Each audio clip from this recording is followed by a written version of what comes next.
जय जगन्नाथ फ्रेंड्स। तो आज क्लास रे आमर रहिबो कोन ना ओडिया ग्रामर रहिबो न आमर ओडिया ग्रामर रो आमर रूढ़ी रहिबो फ्रेंड्स हला। तो देखंतु ए जो रूढ़ी रहिछि फ्रेंड्स आपण टिके मने रखिबे। रूढ़ी फ्रेंड्स आमर तीन प्रकार रहिछि ना कोन गोटे रहउछि आपणकर क्रियाहीन रूढ़ी, तापर सेकंड रे आसला आमर क्रियायुक्त रूढ़ी, तापर आमर थर्ड रे रहउछि कोन ना आमर तुलनात्मक रूढ़ी। तो देखंतु फ्रेंड्स आमर जो क्रियाहीन जो रूढ़ी रहिछि तो एइथरे फ्रेंड्स आमर कोन ना आमर क्रियाटा आमर रहिबो नाही। तापर आसिला कोन ना आमर क्रियायुक्त रूढ़ी। तो ए जो क्रियायुक्त रूढ़ी रे आमर क्रियाटा आमर जो फ्रेंड्स हम जो क्रिया अछि तो आमर क्रियाटा ये कोन ना आमर क्रिया रहिथिबो। तापर आपनकर आसिला थर्ड रे आसिला आमर कोन ना आमर तुलनात्मक रूढ़ी। तो तुलनात्मक रूढ़ी रे फ्रेंड्स आमर कोन रहिथिबो ना आमर कोन ना गोटिए को आउ जनक सहित आमर तुलना करिथिबो। तो देखंतु फ्रेंड्स आमर प्रथम रे देखिबा आमे कोन ना आमे क्रियाहीन रूढ़ी को देखिबा। तो देखंतु प्रथम रे रहिला आपनकर आमर अंधर लौडी हला। अंधर लौडी ए रूढ़ीर अर्थ होछि कोन ना आमर असहायर सहाय। सो फ्रेंड देखंतु आमर जो रूढ़ीटा फ्रेंड्स आमर इंपोर्टेंट रहिछि आपनकु प्रति शिफ्ट रे आमर गोटे रु दुईटा क्वेश्चन आपनकु पचारुछि। सो फ्रेंड्स आपण माने टिके आपण माने एडा मने रखि कि जिवे। तापरे आसिला आमर अंध बुझामणा। तो एहार अर्थ होछि न्याय विचार। तापरे आमर आसिला अरण्य रोदन। एही रूढ़ीटीर अर्थ होछि आमर निष्फल प्रार्थना बा आमे कहिबा आमर वृथा प्रार्थना। होछि कोन अहीन कुल संपर्क। तो एही रूढ़ीटीर अर्थ होछि घर शत्रुता। तापरे आसिला ओलणा कथा। एही रूढ़ीटीर अर्थ होछि मूल्यहीन कथा। परवर्ती रहिछि अकल गुडुम। तो अकल गुडुम रो अर्थ होछि आमर बुद्धि बणा हेबा। परवर्ती रहिछि अल्प विद्या भयंकरी। तो एही रूढ़ीटीर अर्थ होछि कोन ना अल्प ज्ञान जोगु अपदस्थ हेबा। परवर्ती रहिला आमर आकाश कुसुम। एहार अर्थ होछि आमर वृथा स्वप्न। आपणा सुनात भेंडी। एहार अर्थ होछि निज लोक आमर अयोग्य हेइ जिवो फ्रेंड्स। परवर्ती रहिला आमर कोन ना आमर उपरी माल। तो उपरी माल रो अर्थ होछि कोन निर्दिष्ट आय रु आमर अधिक बा आमर मागणा मिलिबा। तो एही रूढ़ीर अर्थ फ्रेंड्स। तापरे आमर रहिछि देखंतु आमर उपर ठाउरिया। तो उपर ठाउरिया एही रूढ़ीटीर अर्थ होछि कोन ना आमर गभीरतार अभाव बा आमर सारवतार अभाव। सो फ्रेंड्स आमे जदी एई टाइप रो देखिबा आमे अधिक आमे क्वेश्चन को आमे कवर करि पारिबा फ्रेंड्स हला। तापरे रहिछि देखंतु आमर परवर्ती रे रहिछि ए घर माउसी से घर पिउसी। एही रूढ़ीटीर अर्थ होछि ना एपटे सेपटे छिद्र करी जे फ्रेंड्स आमर सबुठारे कोन होवे ना आमर भलेई हुए। तो ताहाकु कुहा जाउछि ए घर माउसी से घर पिउसी। तापरे आसिला आमर एक घर किया। तो एही रूढ़ीटीर अर्थ होछि कोन ना सामाजिक बासंद फ्रेंड्स। परवर्ती रहिला आमर ओलियारु गजा। एही रूढ़ीटीर अर्थ होछि जन्मरु चतुर बा आमर सियाणिया आपण माने कहि परिबे। तापरे आसिला आमर कर छडा। कर छडा रूढ़ीटीर अर्थ होछि दायित्व न नेबा। तापरे आसिला आमर काठीकर पाठ। काठीकर पाठ माने एहार अर्थ होछि आमर कष्ट साध्य। तो फ्रेंड देखंतु से बेडे बेडे आमर एमती भी कहंती ना कोन एई जो पाठडा एटा आमर अछि एटा गुडे आमर जो कार्यडा करिया पई आमर काठीकर पाठ बोली कहंती हला। ता माने होछि कोन ना आमर कार्यडा करिया पई आमर कष्ट साध्य। परवर्ती रे रहिला आपनकर कोन ना कुहा मुंडा कपिला। एहार अर्थ होछि आमर बहु अबांतर कथा कहिबा। तापरे आसिला आमर कपाळ लेखन। एही रूढ़ीर अर्थ होछि आमर कोन ना आमर भाग्य फल। कुंभीर कांदणा। एही रूढ़ीटीर अर्थ होछि छलना बा उपर ठाउरिया सहानुभूति हेइजिवो। तापरे आसिला आमर कूप मंडूक। एही रूढ़ीर अर्थ होछि संकुचित परिवेश रे बढ़िथिबा। तापरे आसिला आमर खत गदारे पद्म। एही रूढ़ीटीर अर्थ होछि प्रतिकूल परिस्थिति रे प्रतिभा स्फुरण हेइजिवो फ्रेंड्स। तापरे आसिला देखंतु गोटिए चाउल रे कढ़ा। तो एही रूढ़ीटीर अर्थ होछि आमर अति सुंदर। तापरे आसिला आमर गठ खंडिया। एहार अर्थ होछि सामाजिक माने आमर असामाजिक व्यक्ति बा आम कहि परिबा गोष्ठी रु अलगा। तो ताकू आमे कहूछु गठ खंडिया। तापरे आमर आसिला कोन ना आमर गोबर गणेश। तो एहार अर्थ होछि निर्बोध बा आपण माने मूर्ख भी कहि परिबे। तापरे आसिला ढिंकी। आमर घर ढिंकी कुंभीर। तो एहार अर्थ होछि निज लोक शत्रुता आचरण करिबा बा निज लोक शत्रु। तापरे आसिला घर बुडी पानी आंठुए। एहार अर्थ होछि आमर अवस्था असंभाळ हेबा বা ଆମର ବିପଦ ଉପରେ ବିପଦ ହେଇଯିବ ଫ୍ରେଣ୍ଡସ୍। ତାପରେ ଆସିଲା ଆମର ଘୋଷା ବଳଦ। ଏହାର ଅର୍ଥ ହେଉଛି କିଛି ନ ବୁଝି ନ ସୁଝି ଆମର ମୂର୍ଖଙ୍କ ପରିକା ସେ କଣ କରିବେ ନା ଆମର ଘଷିବେ। ତାପରେ ଆସିଲା ଦେଖନ୍ତୁ ଛୁଞ୍ଚି ମାରି ପରୀକ୍ଷା ବା ଆମର ପରୋକ୍ଷ। ତା ମାନେ ହେଉଛି ଆମର ତନ ତନ କରି ଫ୍ରେଣ୍ଡସ୍ ଆମର ଦେଖିବା, ତ ତାକୁ ଆମେ କହୁଛୁ କଣ ନା ଆମେ ଛୁଞ୍ଚି ମାରି ପରୀକ୍ଷା କରିବା। ତାପରେ ଆସିଲା ଆମର ଛକା ପଞ୍ଝା। ତ ଛକା ପଞ୍ଝା ରୂଢିର ଅର୍ଥ ହେଉଛି କଣ ନା ଉଭୟ ପକ୍ଷର ସତର୍କ ଭାବ ଫ୍ରେଣ୍ଡସ୍। ତାପରେ ଆସିଲା ଆମର ଜପାମାଳି। ଏହି ରୂଢିର ଅର୍ଥ ହେଉଛି ଆମର ଅତି ପ୍ରିୟ ହେଲା। ଏହାକୁ ଟିକେ ଆପଣମାନେ ଟିକେ ଭେରି ଭେରି ଇମ୍ପୋର୍ଟାଣ୍ଟ ନେବେ। ତାପରେ ଆସିଲା ଆମର କଣ ଜୀବନ ମୂର୍ଚ୍ଛା। ଏହି ରୂଢିର ଅର୍ଥ ହେଉଛି ଆପ୍ରାଣ ଉଦ୍ୟମ। ତାପରେ ଆସିଲା ଆମର ଜକ ମୁହଁରେ ଲୁଣ। ଏହାର ଅର୍ଥ ହେଉଛି ଗର୍ବ ଭାଙ୍ଗିବା ବା ଆପଣମାନେ କହିପାରିବେ ଅହଙ୍କାର ଭାଙ୍ଗିବା। ଝାଳ ବୁହା ଆମର ଧନ। ତ ଏହାର ଅର୍ଥ ହେଉଛି କଣ ନା ଆମର କଷ୍ଟ ଅର୍ଜିତ। ତାପରେ ଆସିଲା ଦେଖନ୍ତୁ ଆପଣଙ୍କର କଣ ନା ଝିମିଟି ଖେଳରୁ ମହାଭାରତ। ତ ଦେଖନ୍ତୁ ଏହି ରୂଢିଟିର ଅର୍ଥ ହେଉଛି ସାମାନ୍ୟ ଘଟଣାରୁ ଆମର ବିରାଟ କାଣ୍ଡ ବା ଆମର ଭୟଙ୍କର ପରିସ୍ଥିତିର ସୂତ୍ରପାତ ହେବା। ତ ତାକୁ ଆମେ କହିପାରିବା କଣ ନା ଝିମିଟି ଖେଳରୁ ମହାଭାରତ। ତାପରେ ଆସିଲା ଆମର ଡେଙ୍ଗା ମୁଣ୍ଡରେ ଠେଙ୍ଗା। ତ ଦେଖନ୍ତୁ ଏଇ ଯୋଉ ରୂଢି ଆସିଥିଲା ଫ୍ରେଣ୍ଡସ୍ ଆମର ଏଇଟା ଆମର 21 ର ଆମର ସେକେଣ୍ଡ ସିଫ୍ଟରେ ଆପଣଙ୍କୁ ପଚାରିଥିଲା ହେଲା। ତ ଏହାର ଅର୍ଥ ହେଉଛି କଣ ସମସ୍ତଙ୍କ ଦୃଷ୍ଟିରେ ଥିବା ବ୍ୟକ୍ତି ଉପରେ ବିପଦର ମାତ୍ରା ଆମର ଅଧିକ ଥାଏ ବୋଲି ପଚାରିଥିଲା ହେଲା। ତାପରେ ଆସିଲା ଦେଖନ୍ତୁ ଆପଣଙ୍କର ଢଲ ଭିତରେ ମୂଷା।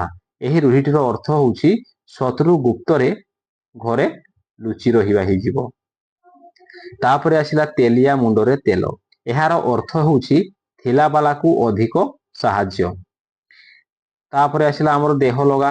ଏହି ରୂଢିର ଅର୍ଥ ହେଉଛି ଅତି ବିଶ୍ୱାସୀ। ପରବର୍ତ୍ତୀରେ ରହିଛି ନଈ ନ ଦେଖୁଣୁ ଲଙ୍ଗଳା। ତ ଏହାର ଅର୍ଥଟି ହେଉଛି ବିପଦ ନ ଆସୁଣୁ ଛାନିଆ ହେବା। ପରବର୍ତ୍ତୀରେ ରହିଛି ଆମର କଣ ନଛଳ ବନ୍ଧା। ଏହାର ଅର୍ଥ ହେଉଛି ଏକ ଜିଦିଆ। ତାପରେ ଆସିଲା ଆମର ନାଟର ଗୋବର୍ଦ୍ଧନ। ଏହାର ଅର୍ଥ ହେଉଛି ଅନର୍ଥର ମୂଳ। ପରବର୍ତ୍ତୀରେ ଆସିଲା ଆମର ଫାଙ୍କା ଆୱାଜ। ତ ଏହାର ଅର୍ଥ ହେଉଛି ବୃଥା ଧମକ ହେଇଯିବ ଫ୍ରେଣ୍ଡ ହେଲା। ତାପରେ ଆସିଲା ଆମର ଫଟା କପାଳ। ଏହାର ଅର୍ଥ ହେଉଛି ଆମର ମନ୍ଦ ଭାଗ୍ୟ ଫ୍ରେଣ୍ଡସ୍। ଆମର ପରବର୍ତ୍ତୀରେ ରହିଛି ବଣ ବିଛୁଆତି। ଏଇ ଯୋଉ ରୂଢି ରହିଛି ଏହାର ଅର୍ଥ ହେଉଛି ଆମର ଅତି ଦୁଷ୍ଟ ବା ଆପଣ ମାନେ କହିପାରିବେ ମୂଳରୁ ଦୁଷ୍ଟ। ତାପରେ ଆସିଲା ଆମର ବାକୁ ବତା। ଏହାର ଅର୍ଥ ହେଉଛି ଆମର କ୍ଷୀଣ ଆଶ୍ରୟ। ତ ଫ୍ରେଣ୍ଡସ୍ ଏଇଟା ବି ଆପଣମାନେ ଟିକେ ଭେରି ଭେରି ଇମ୍ପୋର୍ଟାଣ୍ଟ ନେବେ। ଇଏ ବି ବହୁତ ଟାଇମ ସେ ଆପଣଙ୍କୁ କ୍ୱେଶ୍ଚନ ପଚାରିଛି। ତାପରେ ଆସିଲା ଆପଣଙ୍କର ବାପରାନ ଢିଙ୍କିଗିଳ। ଏହାର ଅର୍ଥ ହେଉଛି ବାଧ୍ୟ କରିବା। ପରବର୍ତ୍ତୀରେ ରହିଛି ବାହାଘର ବେଳେ ବାଇଗଣ ରୁଆ। ଏହାର ଅର୍ଥ ହେଉଛି ଆଗରୁ ପ୍ରସ୍ତୁତ ନ ହୋଇ ଶେଷ ମୁହୂର୍ତ୍ତରେ କାର୍ଯ୍ୟ ଆରମ୍ଭ କରିବା। ତ ଦେଖନ୍ତୁ ଯେତେବେଳେ ଫ୍ରେଣ୍ଡସ୍ ଆମର ଏଇଟା ଆମର ଗାଁ ଗହଳିରେ ଲୋକମାନେ କଣ କହନ୍ତି ନା ଧରାଯାଉ ଆମର ଗୋଟେ କାମଟା ସେମାନେ କରିନଥିବେ, ଠିକ ଯେତେବେଳେ ଆମର ଆରମ୍ଭ ହବ ସେତେବେଳେ କରିବେ। ତ ସେଇ ସମୟରେ ଏଇ ଆମର ରୂଢିଟା ଆମର ପ୍ରୟୋଗ କରାଯାଇଥାଏ ନା ବାହାଘର ବେଳେ ବାଇଗଣ ରୁଆ ବୋଲି କହନ୍ତି। ପରବର୍ତ୍ତୀରେ ରହିଛି ଆମର ବାଘ ଘରେ ମିରିଗି ନାଟ। ଏହାର ଅର୍ଥ ହେଉଛି ନା ମୁରବୀଙ୍କ ଅନୁପସ୍ଥିତିରେ ବିଶୃଙ୍ଖଳା ସୃଷ୍ଟି କରିବା। ତାପରେ ଆସିଲା ବିରାଡି ବୈଷ୍ଣବ ବକ ଆମର ଧାର୍ମିକ ହେଲା। ବିରାଡି ବୈଷ୍ଣବ ଆମର ବକ ଧାର୍ମିକ। ତ ଏଇଟା ହେଇଯିବ ଆମର କଣ ନା ଆମର ସଠତା ହେଇଯିବ ଫ୍ରେଣ୍ଡସ୍ ହେଲା, ବା ଆମେ ଠକ କହିପାରିବା ଠକ। ତାପରେ ଆସିଲା ଆମର କଣ ବୋଝ ଉପରେ ନଡିତା ବିଡା। ଏହାର ଅର୍ଥ ହେଉଛି ଦୁଃଖ ଉପରେ ଦୁଃଖ। ପରବର୍ତ୍ତୀରେ ଆସିଲା ରାଣ୍ଡି ପୁଅ ଅନନ୍ତା ବା ଲଙ୍ଗଳା କଟୁରୀ ଆପଣ ମାନେ କହିପାରିବେ। ତାପରେ ଆମର ଚାରି ଦୌଡି କଟା ହେଲା। ତ ଏହାର ଅର୍ଥ ହେଉଛି ଆମର ଅନାୟତ ବା ଆମର ଶାସନର ବାହାରେ। ତାପରେ ଆସିଲା ଆପଣଙ୍କର ହାତ ବାରିଶି। ଏହାର ଅର୍ଥ ହେଉଛି ଫ୍ରେଣ୍ଡସ୍ ଆମର କଣ ଯାହା ସାହାଯ୍ୟରେ କାର୍ଯ୍ୟ ହାସଲ ହୁଏ, ଏହି ରୂଢିର ଅର୍ଥ। ତାପରେ ଆସିଲା ଆମର ହୁଙ୍କା ପିଠା। ଏହି ରୂଢିର ଅର୍ଥ ହେଉଛି କିଛି ନ ବୁଝି ହଠାତ୍ କାମରେ ଲାଗିଯିବା। ତ ଫ୍ରେଣ୍ଡସ୍ ଏଇ ଆମର ଯେତେ ସାରା ରହିଲା ଏଗୁଡା ଆମର କଣ ନା ଆମର କ୍ରିୟାହୀନ ଥିଲା ଫ୍ରେଣ୍ଡସ୍। ତାପରେ ଆମେ ଦେଖିବା ଆମର କ୍ରିୟାଯୁକ୍ତ ରୂଢି। ସୋ ଫ୍ରେଣ୍ଡସ୍ ଆମର ସେକେଣ୍ଡରେ ଆସିଲା କଣ ନା ଆମର କ୍ରିୟାଯୁକ୍ତ ରୂଢି ହେଲା। ତ ଏଇଥିରେ କଣ ହେବ ଆମର ଯୋଉ କ୍ରିୟାଟା ଫ୍ରେଣ୍ଡସ୍ ଆମର ରୂଢିରେ ଆମର ଥିବ। ତ ଦେଖନ୍ତୁ ଆମର ପ୍ରଥମରେ ରହିଛି ଏଇଟା କଣ ନା ଆମର ଅହନ୍ତା ରଖିବା ବା ଅକଷ ରଖିବା। ତ ଏହି ରୂଢିଟିର ଅର୍ଥ ହେଉଛି କଣ ନା ପ୍ରତିହିଂସା ମନୋଭାବ ପୋଷଣ କରିବା। ତ ଦେଖନ୍ତୁ ଫ୍ରେଣ୍ଡସ୍ ଏଇଠି ଆମର ଯୋଉ ଆମର ଯୋଉ ରଖିବା ହେଇଗଲା ବା ଆମର କଣ ଆମର ଯୋଉ ରଖିବା ହେଲା, ତ ଏଇଥିରେ ବି ଆସୁଛି। ତ ଏଇ ଦିଟା ଫ୍ରେଣ୍ଡସ୍ ଆମର କଣ ନା ଏ ଦିଟା ଫ୍ରେଣ୍ଡସ୍ ଆମର କଣ ନା ଆମର କ୍ରିୟା। ତାପରେ ଆସିଲା ଦେଖନ୍ତୁ ଅନ୍ଧାରକୁ ଟେକା ପକାଇବା, ଅନ୍ଧାରରେ ବାଡି ବୁଲାଇବା। ତ ଦେଖନ୍ତୁ ଏଇ ଯୋଉ ଆମର ଆସିଲା ଆମର ଟେକା ପକାଇବା ଆଉ ଆମର ସେକେଣ୍ଡ ପାର୍ଟରେ ଆସିଲା ଆମର ବାଡି ବୁଲାଇବା। ଏଇ ଦିଟା ଫ୍ରେଣ୍ଡସ୍ ଆମର କଣ ରହୁଛି ନା ଆମର କ୍ରିୟା। ତ ସେଇଥିପାଇଁ ଏଇଗୁଡା ହଉଛି ଆମର କଣ ନା ଆମର କ୍ରିୟାଯୁକ୍ତ ରୂଢି। ତ ଏଇ ଦିଟିର ଅର୍ଥ ହଉଛି କଣ ନା ଆମର ଅନୁମାନ କରିବା। ଅନ୍ଧାରକୁ ଟେକା ପକାଇବା ବା ଆମର ଅନ୍ଧାରରେ ବାଡି ବୁଲାଇବା, ଏହାର ଅର୍ଥ ହଉଛି ଅନୁମାନ କରିବା। ତାପରେ ରହିଛି ଦେଖନ୍ତୁ ଆପଣଙ୍କର କଣ ନା ଆଖି ରଖିବା। ଏହି ରୂଢିଟିର ଅର୍ଥ ହଉଛି ଆମର ଲକ୍ଷ୍ୟ ରଖିବା ବା ଆମର ଯତ୍ନ ନେବା ହେଲା। ତ ଫ୍ରେଣ୍ଡସ୍ ଆମର ଏଇଗୁଡା ଆମର କିଛିଟା ଆମର ସିରିଏଲ ୱାଇଜ ଅଛି, ଯୋଉଗୁଡା କି ଆମର ଫ୍ରେଣ୍ଡସ୍ ଆମର ଭେରି ଭେରି ଇମ୍ପୋର୍ଟାଣ୍ଟ ରହିବ। ଇଏ ଆମର ବହୁତ ଟାଇମ ଏକ୍ସାମ ରେ ପଚାରିଛି। ତାପରେ ଆସିଲା ଦେଖନ୍ତୁ ଆମର କଣ ଆଖି ଦେବା ବା ଆପଣ ମାନେ କହିପାରିବେ ଦୃଷ୍ଟି ପକାଇବା। ଏହି ଦୁଇଟିର ଅର୍ଥ ହଉଛି ଦେଖନ୍ତୁ ଆଖି ଦେବାର ଅର୍ଥ ହଉଛି ଆମର କଣ ନା ବିଷ ଦୃଷ୍ଟିରେ ଦେଖିବା, ଆଉ ଯୋଉ ଦୃଷ୍ଟି ପକାଇବାର ଅର୍ଥ ହଉଛି କଣ ନା ଆମର ଲୋଭ କରିବା। ତାପରେ ଆସିଲା ଆଖି ପକାଇବା, ଏହାର ଅର୍ଥ ହଉଛି ଲୋଲୁପ ଦୃଷ୍ଟି ପକାଇବା। ତାପରେ ଆସିଲା ଆଖି ବୁଲାଇବା, ଏହାର ଅର୍ଥ ମୋଟାମୋଟି ଦେଖିବା। ତାପରେ ଆସିଲା ଆଖି ବୁଜିବା, ଏହାର ଅର୍ଥ ମୃତ୍ୟୁବରଣ କରିବା। ତାପରେ ଆସିଲା ଆମର କଣ ଆଖି କି ହେଇଯିବ ଫ୍ରେଣ୍ଡସ୍ ହେଲା। ତ ଏଇଟା ହେଇଯିବ ଆମର ଆଖି କି ପାଇବା। ତ ଏହାର ଅର୍ଥ ହଉଛି ଆମର ପସନ୍ଦ କରିବା। ତାପରେ ଆସିଲା ଆଖି ପାଇବା, ଏହାର ଅର୍ଥ ହଉଛି କଳନା କରିବା ବା ଆମର ଚାଲାକ ହେବା। ତାପରେ ଆସିଲା ଆମର କଣ ଆଖିରେ ଧୂଳି ଦେବା, ଏହି ରୂଢିଟିର ଅର୍ଥ ହଉଛି କଣ ନା ଆମର ଠକି ଦେବା। ତାପରେ ଆସିଲା ଦେଖନ୍ତୁ ଆପଣଙ୍କର କଣ ଆଡ ଆଖିରେ ନ ଚାହିଁବା, ଏହାର ଅର୍ଥ ହଉଛି ସାମାନ୍ୟ ଦୃଷ୍ଟି ନ ଦେବା ବା ଆପଣ ମାନେ କହିପାରିବେ ସମ୍ପର୍କ ନ ରଖିବା। ତାପରେ ଆସିଲା ଆ ବଳଦ ମତେ ବିନ୍ଧ, ତ ଏହି ରୂଢିଟିର ଅର୍ଥ ହଉଛି ଫ୍ରେଣ୍ଡସ୍ ଆପଣଙ୍କର କଣ ନା ବିପଦକୁ ଆମର ଡାକି ଆଣିବା ହେଲା। ତାପରେ ଆସିଲା କଣ ଆମର ଉଷୁନା ଧାନ ଗଜା ହେବା, ତ ଏହି ରୂଢିଟିର ଅର୍ଥ ହଉଛି କଣ ନା ଅସମ୍ଭବ ସମ୍ଭବ ହେବା। ତାପରେ ଆସିଲା ଦେଖନ୍ତୁ ଆପଣଙ୍କର କଣ ଉପରେ ପଡି କହିବା ବା ଆମର କଣ ଆବୁଡି ପଡିବା। ତ ଏହାର ଅର୍ଥ ହଉଛି କଣ ନ ପଚାରୁଣୁ କହିବା ବା ଅନ୍ୟର କଥା ନ ସରୁଣୁ କହିବା। ତାପରେ ଆସିଲା ଆମର କଣ କପାଳ ଲିଖନ, ଏହାର ଅର୍ଥ ହଉଛି ଭଲ ବେଳା ପଡିବା ବା ଉନ୍ନତି ହେବା। ତାପରେ ଆସିଲା ଆମର କପାଳ ଫାଟିବା, ଏହାର ଅର୍ଥ ହଉଛି ସର୍ବନାଶ ହେବା। ତାପରେ ଆସିଲା କଳା କାଠ ପଡିଯିବା, ଏହି ରୂଢିଟିର ଅର୍ଥ ହଉଛି ମଳିନ ପଡିଯିବା। ତାପରେ ଆସିଲା ଆମର କଟା ଘାରେ ଚୂନ ଦେବା, ଏହି ରୂଢିଟିର ଅର୍ଥ ହଉଛି ଯନ୍ତ୍ରଣା ଉପରେ ଯନ୍ତ୍ରଣା ଦେବା। ତାପରେ ଆସିଲା କଣ ଆମର ଆମର ଏଇଟା ହେଇଯିବ ଫ୍ରେଣ୍ଡସ୍ ଆମର କଳା କନା ହେଇଯିବ ହେଲା। ଆମର କଳା କନା ବୁଲାଇବା, ଏହାର ଅର୍ଥ ହଉଛି ସର୍ବସ୍ୱ ଲୁଟି ନେବା ବା ଆମର ସର୍ବନାଶ କରିବା। ତାପରେ ଆସିଲା ଆମର କାମରେ ହାତ ଦେବା, ଏହି ରୂଢିଟିର ଅର୍ଥ ହଉଛି ଦେଖନ୍ତୁ ଆପଣଙ୍କର କଣ ନା ଆମର କାର୍ଯ୍ୟ ଆରମ୍ଭ କରିବା। ତାପରେ ଆସିଲା ଆମର କଣ କାନରେ ହାତ ଦେବା, ଏହାର ଅର୍ଥ ହଉଛି ଆଶ୍ଚର୍ଯ୍ୟ ହେବା। କାଠ ହୋଇଯିବା ବା ଆମର ଜଡ ପାଲଟି ଯିବା, ଏହାର ଅର୍ଥ ହଉଛି ଆମର କାତର ହେବା। ତାପରେ ଆସିଲା ଆମର କୁହୁଡି ପହଁରିବା, ଏହି ଦୁଇଟିର ଅର୍ଥ ହଉଛି ଆମର ବୃଥା ପରିଶ୍ରମ ବା ଆମର ବୃଥା ପ୍ରୟାସ କରିବା। ତାପରେ ଆସିଲା ଆମର କଣ ଖାଳରେ, ଏଟା ଫ୍ରେଣ୍ଡସ୍ ଆମର ଖାଲରେ ହେବ ହେଲା। ଆମର ଖାଲରେ ପକାଇବା, ଏହାର ଅର୍ଥ ହଉଛି ବିପଦରେ ପକାଇବା। ତାପରେ ଆସିଲା ଆପଣଙ୍କର କଣ ନା ଆମର ଖୁଅ କାଢିବା, ଏହାର ଅର୍ଥ ହଉଛି କଥାକୁ ଆମର ଘାଣ୍ଟି ଦୋଷ ଖୋଳିବା।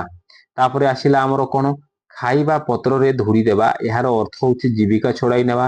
ଗୁଜୁରାଣ ମେଣ୍ଟାଇବାର ଅର୍ଥ ହଉଛି କଣ ନା ଆମର କଷ୍ଟ ସହି ବା ଆମେ କଷ୍ଟ କରି କହିପାରିବା ହେଲା କୌଣସି ମତେ ଆମର ଚଳିଯିବା। ତାପରେ ଆସିଲା ଆପଣଙ୍କର କଣ ଗାଲରେ ହାତ ଦେବା, ଏହାର ଅର୍ଥ ହଉଛି ଆମର କଣ ଏହାର ଅର୍ଥ ହବ ଫ୍ରେଣ୍ଡସ୍ ଆମର ଚିନ୍ତିତ ହେବା ହେଇଯିବ ହେଲା। ତାପରେ ଦେଖନ୍ତୁ ଆମର ହାତ ଗୋଡ ଧରିବା, ଏହାର ଅର୍ଥ ହଉଛି ବିନମ୍ର ଗୁହାରି କରିବା। ତାପରେ ଆସିଲା ଆପଣଙ୍କର କଣ ଗୋଡ ଟେକି ବସିବା, ଏହାର ଅର୍ଥ ହଉଛି ପ୍ରସ୍ତୁତ ହୋଇ ରହିବା। ତାପରେ ଆସିଲା ଆମର ଚଳୁ କରିଦେବା, ଏହାର ଅର୍ଥ ହଉଛି ସବୁ ଆମର ଶେଷ କରିଦେବା। ତାପରେ ଆସିଲା ଆପଣଙ୍କର କଣ ଆମର ଚାଲିଗଲା ଶଗଡରେ ହାତ ଦେବା, ଏହି ରୂଢିଟିର ଅର୍ଥ ହଉଛି ଫ୍ରେଣ୍ଡସ୍ ଆପଣଙ୍କର ଅତି ଦୁଷ୍ଟାମି କରିବା। ତାପରେ ଆସିଲା କଣ ଆମର ଚିତା କାଟିବା, ଏହାର ଅର୍ଥ ହଉଛି କଣ ଆପଣ ଠକିଦେବା ହେଇଯିବ ହେଲା। ତାପରେ ଆମର ଆସିଲା ଆମର ନାଁ କରିବା, ଏହାର ଅର୍ଥ ସୁନାମ ଅର୍ଜନ କରିବା। ନାଁ ରଖିବା ଯଶ ରଖିବା। ତାପରେ ଆସିଲା ଆପଣଙ୍କର ନାକ ଛିଞ୍ଚାଡିବା, ଏହାର ଅର୍ଥ ବିରକ୍ତ ହେବା। ନାକ ଟେକିବାର ଅର୍ଥ ଘୃଣା କରିବା। ନାକେଦମ କରିବା ଆମର କଣ ହେଇଯିବ ଅଥୟ କରିବା। ତାପରେ ଆସିଲା ଆପଣଙ୍କର ପିଠିରେ ପଡିବା, ଏହାର ଅର୍ଥ ହଉଛି ସାହା ହେବା। ଆମର ଫସର ଫାଟିବା, ବ୍ୟର୍ଥ ହେବା। ଆମର ଫଟେଇ ହେବା, ଏହାର ଅର୍ଥ ହଉଛି ଗୋଟାଏ କଥାକୁ ବାରମ୍ବାର ପଚାରିବା। ତାପରେ ଆସିଲା ଆପଣଙ୍କର କଣ ବାଟ କାଟିବା, ନିଜ ସୁବିଧା ଦେଖିବା। ବାଟ ଭାଙ୍ଗିବା, ଉପେକ୍ଷା କରିବା ହେଲା। ତାପରେ ଆସିଲା ଆପଣଙ୍କର ଆମର ବାଟ ମାରଣା ଦେବା। ତ ଏହାର ଅର୍ଥ ହଉଛି ମଝିରେ ଅନ୍ୟ ଦ୍ୱାରା ଅପହୃତ ହୋଇଯିବା। ତାପରେ ଆସିଲା ବିରାଡ଼ି ଝିଙ୍କିବା, ଏହାର ଅର୍ଥ ହଉଛି ଅନୁକୂଳ ଆମର ବିଗିଡି ଯିବା। ତାପରେ ଆସିଲା ବିରାଡ଼ି କପାଳକୁ ସୁକା ଛିଞ୍ଚିବା, ଏହାର ଅର୍ଥ ହଉଛି ଇଚ୍ଛା ଅନୁସାରେ ସୁବିଧା ମିଳିବା। ତାପରେ ଆସିଲା ଆମର କଣ ଭାଲୁ ଧରାଇବା, ଏହାର ଅର୍ଥ କୌଶଳରେ ଆମର ଜଞ୍ଜାଳଗ୍ରସ୍ତ କରାଇବା। ତାପରେ ଆସିଲା ଆମର ଭୂତ ଖାଇବା, ଏହାର ଅର୍ଥ ହଉଛି ଅନ୍ୟ ହାତରେ ପଡିବା। ତାପରେ ଆସିଲା ଦେଖନ୍ତୁ ଆପଣଙ୍କର କଣ ନା ତାପରେ ଆସିଲା ମହାରୋଗରୁ ଯାଇ କ୍ରାନ୍ତରେ ପଡିବା। ତ ଏହାର ଅର୍ଥ ଫ୍ରେଣ୍ଡ ହେଉଛି କଣ ନା ଆମର ସାମାନ୍ୟ ବିପଦରୁ ଯାଇ ବଡ ବିପଦରେ ପଡିବା। ତାପରେ ଆସିଲା ଆପଣଙ୍କର କଣ ଆମର ଚିତା କାଟିବା, ଏହାର ଅର୍ଥ ହଉଛି ଅନ୍ୟକୁ ଠକିବା। ତାପରେ ଛାତିକି ପଥର କରିବା, ଏହାର ଅର୍ଥ ଧୈର୍ଯ୍ୟ ଧରିବା। ଛାଇ ନ ମାଡ଼ିବା, ଏହାର ଅର୍ଥ ହଉଛି ସବୁ ସମ୍ପର୍କ ଛିନ୍ନ କରିବା। ତାପରେ ଆସିଲା ଆପଣଙ୍କର କଣ ନା ଛାତି ଫୁଲେଇ ଚାଲିବା, ଏହାର ଅର୍ଥ ହଉଛି ଆମର ଗର୍ବ ଦେଖାଇବା। ତାପରେ ଆସିଲା ଆପଣଙ୍କର ଶିରାରୁ ଜିରା କାଢିବା, ଏହାର ଅର୍ଥ ଅଯଥା ଦୋଷ ଦେଖାଇବା।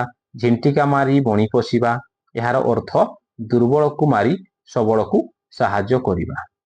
ତାପରେ ଆସିଲା ଆମର ଠାସକୁ ମାରିବା, ଏହାର ଅର୍ଥ ଅନୁମାନ କରିବା। ତଳେ ପକାଇବା, ଅପମାନ କରିବା। So thank you friends. ଯଦି ଭିଡ଼ିଓଟି ମୋର ଆପଣଙ୍କୁ ଟିକେ ବି ଇନଫର୍ମେଟିଭ ଲାଗୁଥାଏ ବା ହେଲ୍ପଫୁଲ ଲାଗୁଥାଏ, ଭିଡ଼ିଓକୁ ଗୋଟେ ଆପଣମାନେ କଣ କରିବେ, ଗୋଟେ ଲାଇକ୍ କରିବେ, ସେୟାର କରିବେ। ଆଉ ଏଇ ଟାଇପର ଅଧିକ ଇନଫର୍ମେଟିଭ ଭିଡ଼ିଓ ପାଇବା ପାଇଁ ଚ୍ୟାନେଲକୁ ସବସ୍କ୍ରାଇବ କରିବାକୁ ଫ୍ରେଣ୍ଡସ୍ ଭୁଲିବେନି। So thank you friends. ଦେଖା ହେବା ପରବର୍ତ୍ତୀ ଭିଡ଼ିଓରେ। Take care. ଜୟ ଜଗନ୍ନାଥ।